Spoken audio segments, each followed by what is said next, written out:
Hello सखी, आज आपण बनवणार आहोत आपल्या किचनमध्ये हेल्दी दलिया खिचडी, जो ब्रेकफास्टसाठी खूपच उत्तम पर्याय आहे. आणि नेहमी पोहे आणि उपमा खाऊन कंटाळा आला असेल तर हा हेल्दी दलिया खिचडी तुम्ही तुमच्या किचनमध्ये ट्राय करू शकतात. आणि वेट लॉससाठी हा खूपच उत्तम पर्याय आहे. याच्यामुळे तुमचं वजन खूपच लवकर कमी होतं, कारण याच्यामध्ये फायबरचं प्रमाण जास्त असल्यामुळे आणि लहान मुलांनाही देण्यासाठी खूपच उत्तम पर्याय आहे. चला तर मग आज आपण सुरुवात करूया हेल्दी दलिया खिचडी बनवण्यासाठी.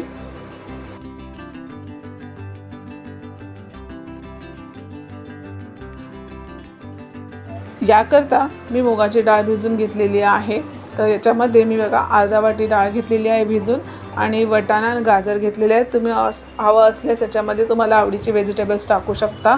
आणि 1 वाटी दलिया घेतलेला आहे. तर अगोदर आपण कुकरमध्ये 2 टेबलस्पून ऑइल टाकून घेऊया. तर या पद्धतीने आपण ऑइल टाकलं, गरम झाल्यानंतर आपण याच्यामध्ये जिरे तडतडून घेऊया.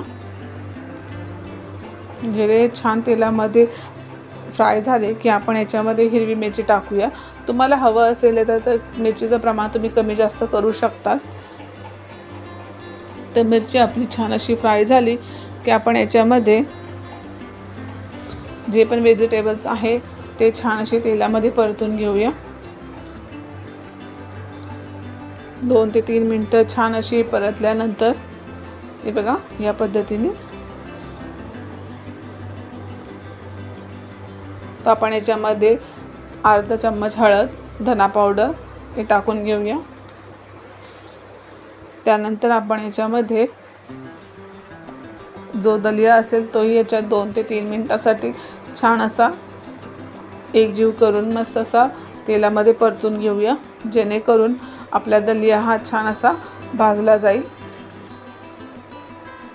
ह्या पद्धतीने आपण 2 ते 3 मिनटं छान असा परतून घेतलेला आहे तेलामध्ये.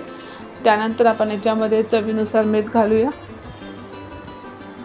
मीठ घातल्यानंतर आपण जी मुगाची डाळ याच्यात भिजवून ठेवली होती ती याच्यात घालून घेऊया.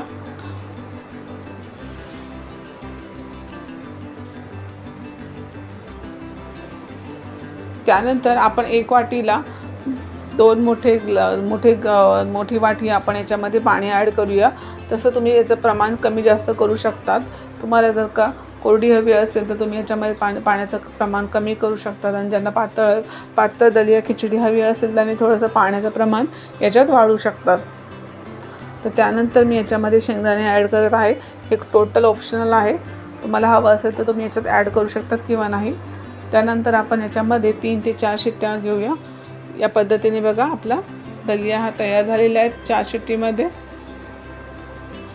तर तुम्ही नक्की ट्राय करा आणि सांगा मला ही तुम्हाला रेसिपी कशी वाटली, आणि आवडल्यास लाईक आणि कमेंट जरूर करा.